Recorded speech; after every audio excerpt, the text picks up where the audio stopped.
या कुक्षि विवरे कृत्वा स्वयं रक्षति सर्वतः नमामि जननीं देवीं परां प्रकृतिरूपिणी कृच्छ्रेण महता देव्या धारितोऽहं यथोदरे तत्प्रसादात् जगद्दृष्टं मात्वर्नित्यं नमोऽस्तु ते पृथिव्या यानि तीर्थानि सागरादीनि सर्वतः वसन्ति यत्र తాం నౌమి మాతరం భూతి హేతవే. మాతృదేవో భవ. ఇప్పుడు మనము మార్చి నెల 16వ తారీఖు నుండి 31వ తారీఖు 2026 సంవత్సరం గోచార ఫలితాలు ఏ విధంగా ఉంటాయో స్వశాస్త్రీయంగా తెలుసుకునేటటువంటి ప్రయత్నం చేద్దాం. ధనుస్సు రాశి వారికి మార్చి నెల 2026 సంవత్సరం 16వ తారీఖు నుంచి 31వ తారీఖు వరకు గోచార ఫలితాలు ఏ విధంగా ఉన్నాయో సశాస్త్రీయమైన పద్ధతితో తెలుసుకునే ప్రయత్నం చేద్దాం.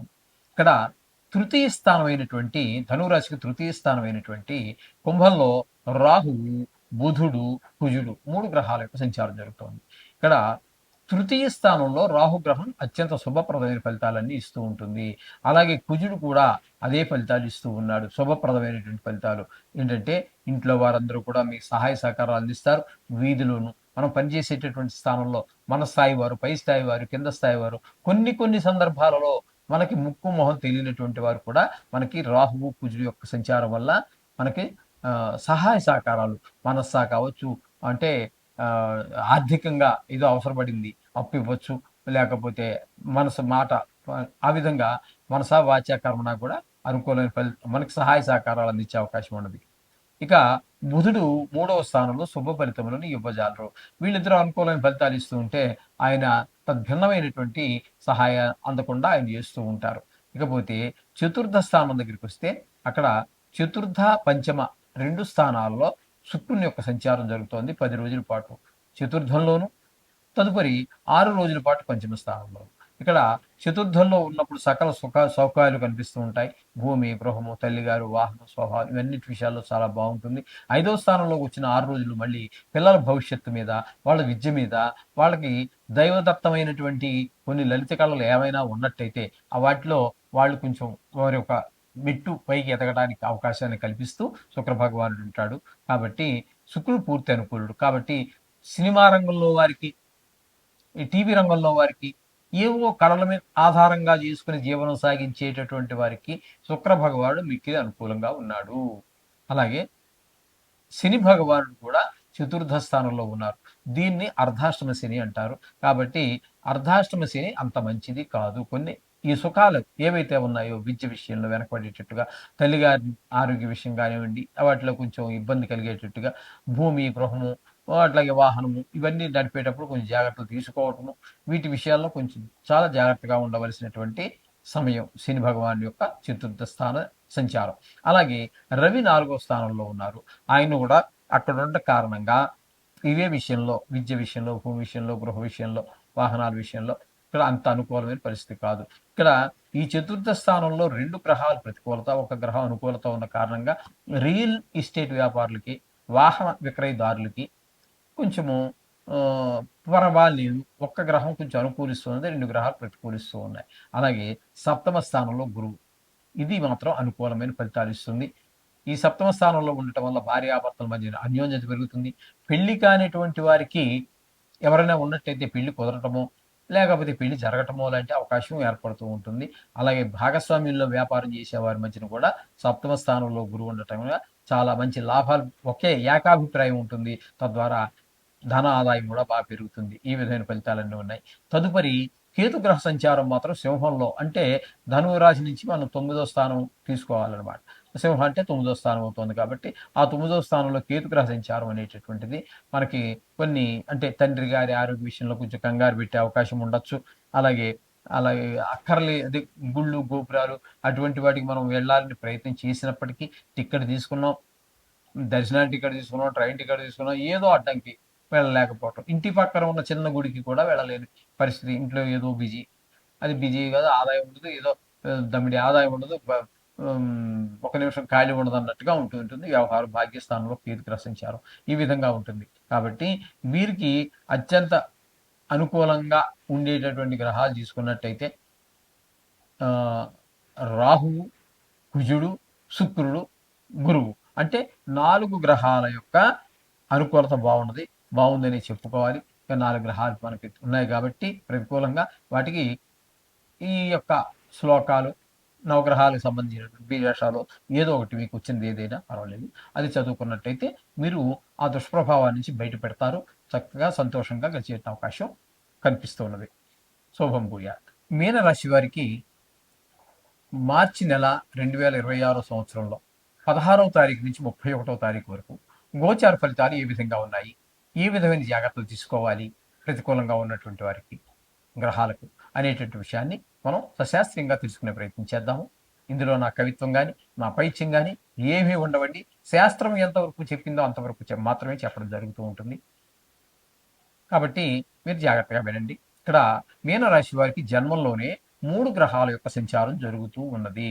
ఒకటి శని భగవానుడు, అంటే జన్మంలోనే శని అన్నట్టయితే దీన్ని ఏళ్ళనాటి శనిలో తనుభావంలోనే ఉన్నారు కాబట్టి అక్కడ ముఖ్యంగా ప్రవర్తన బాగుండదు, ఏ పని ముందుకు వెళ్ళదు, చేద్దాం చూద్దాం అన్నట్టుగానే ఉంటుంది. అలా జరిగిపోతూ ఉంటుంది కాలం. కానీ పని మాత్రం ముందుకు వెళ్ళినటువంటి పరిస్థితి, అనేక రకాలైనటువంటి శారీరకమైనటువంటి రుగ్మతలు కలిగించేటువంటి పరిస్థితి.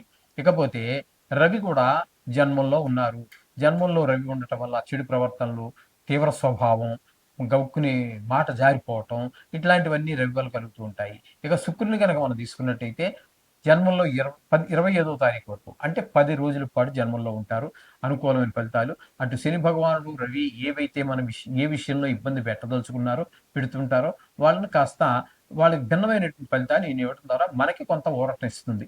అట్లాగే ఒక 6 రోజుల పాటు ద్వితీయ స్థానంలో ఉండటం వల్ల ఆ 6 రోజుల్లో ధనానికి లోటు లేకుండా, అలాగే కుటుంబంలో పరిస్థితులు కొంచెం అనుకూలంగా ఉండేలాగా, కంటి వ్యాధులు ఉన్న వారికి కాస్త నివాళించే విధంగాను శుక్ర భగవాన్ యొక్క అనుగ్రహం కలుగుతూ ఉన్నది. ఇకపోతే చతుర్థ స్థానంలో గురు యొక్క సంచారం శుభ ఫలితములను ఇవ్వజాలదు. చతుర్థ స్థానంలో గురు సంచారం విద్య విషయంలోను, భూమి విషయంలోను, గృహ విషయంలోను, వాహనాల విషయంలోను, రియల్ ఎస్టేట్ వ్యాపారం చేసేవారికి వీటికంటే కూడా ప్రతికూలమైన ఫలితాలే ఇస్తూ ఉన్నాడు గురువు చతుర్థ స్థానం సంచారం వలన. తల్లి గారి విషయంలో కొంచెం జాగ్రత్త తీసుకోండి. అలాగే 6వ స్థానంలో కేతు గ్రహ సంచారం. ఈ కేతు మాత్రం పరిపూర్ణమైనటువంటి శుభ ఫలితాలు ఇస్తూ ఉన్నాడు. ఏంటంటే ఆరోగ్యం బాగుండేలా చూస్తారు. అలాగే రుణాలు ఏమైనా ఉన్నట్టయితే తీర్చేయగలుగుతాము. రుణం కోసం మనమే ప్రయత్నం చేస్తున్నాము, తప్పకుండా దొరుకుతుంది. మీరు ఆ తీసుకున్న రుణంతో ఏదో సద్వినియోగం అయ్యేటట్టుగానే ఇల్లు కొనటము, లేకపోతే ఇంటికి స్థలం సమకూర్చుకోవటము, కారు కొనటము, ఏదో పిల్లవాడిని ఉన్నత విద్య కోసం ఖర్చు చేయటము, మొత్తం మీద మీరు చేసినటువంటి ఖర్చు ఏదైతే ఉన్నదో ఆ ఖర్చు సద్వినియోగం అయ్యేటటువంటి అవకాశం మనకి కనిపిస్తూ ఉంటుందండి. ఈ ఈ కేతుగ్రహ సంచారం వలన ఇక్కడ ఆ రుణం ఉంటే తీర్చేయగలడం, అంటే మొత్తం మీద ధనానికి లోటు లేనటువంటి పరిస్థితిని కేతు కనిపిస్తూ ఉన్నారు ఇక్కడ. ఇకపోతే వ్యయ స్థానంలో 3 గ్రహాల యొక్క సంచారం జరుగుతోంది. రాహువు, బుధుడు, కుజుడు. ఈ 3 వ్యయ స్థానంలో ఉన్నప్పుడు ఇవన్నీ కూడా ధన వ్యయం, ధన నష్టము, శత్రు భయము, మనోవిచారము, కలత్ర నష్టము, కొంతమంది దుర్మార్గులకి కారాగార శిక్ష, ఇట్లాంటివన్నీ కూడా మనకి ఈ 3 గ్రహాలు కూడా అదే పని చేస్తూ ఉన్నాయి. కాబట్టి ఈ చెడు పనులు చేసిన అటువంటి వాళ్ళు ఎవరైతే ఉన్నారో వాళ్ళనే కాదండి, మామూలుగా చెడు పని చేయకపోయినా కూడా ఈ ధనం విషయంలో ధన వ్యయము, ధన నష్టము 2 వేరండి. ధనం ఏమంటే మీరు ఖర్చు పెట్టుకున్నారు, దానికి అంత బాధ ఉండదు. ధన నష్టం అంటే పర్స్ పోగొట్టుకున్నారు, లేకపోతే పిక్ పాకెట్ కొట్టేశాడు, లేకపోతే ఎవడో దొంగ మాయ మాటలు చెప్పి మీ ధనాన్ని గురిడి కొట్టించి కొంత డబ్బు అన్యాయంగా తీసుకెళ్ళిపోయాడు. అటువంటిప్పుడు ఏమవుతుంది, మనసు 10 రూపాయలు పోయినా కూడా మనసు బాధపడుతూ ఉంటుంది. ఈ విధంగా ధన నష్టం వేరు, ధన వ్యయం వేరు. ఆ విధమైనటువంటి బాధలు కలగకుండా జాగ్రత్తగా చూసుకోండి. ధనం విషయంలో మరీ తగు జాగ్రత్తతో ఉండండి. ఎక్కడా మీరు వాళ్ళకి హామీ, వీడు నా చిన్నప్పటి నుంచి నాతో చదువుకున్నాడు, లేకపోతే నాతో పాటు 5 ఏళ్ళు ఉద్యోగం చేశాడు, ఇటువంటివేమి మనసులో పెట్టుకోవద్దండి. ఎవరికి మీరు హామీలు అవి ఉండవద్దు. అట్లాంటివి చేస్తే ఆయన హ్యాపీగానే ఉంటాడు. మీరు ఎవరి కోసమైతే మీరు హామీ తీసుకున్నారో ఆయన హ్యాపీగా ఉంటాడు, మీరు మాత్రం మునిగిపోవడం గ్యారంటీ.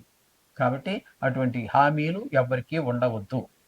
అర్థమైంది కదండి. ఈ విధంగా తగు జాగ్రత్తలు తీసుకుంటూనే మొత్తంగా మనం చెప్పాలి అన్నట్టయితే ఇందులో మీకు అనుకూలమైనటువంటి గ్రహం ఒక్క శుక్రుడు ప్లస్ కేతు, 2 గ్రహాల యొక్క అనుకూలత ఉంది.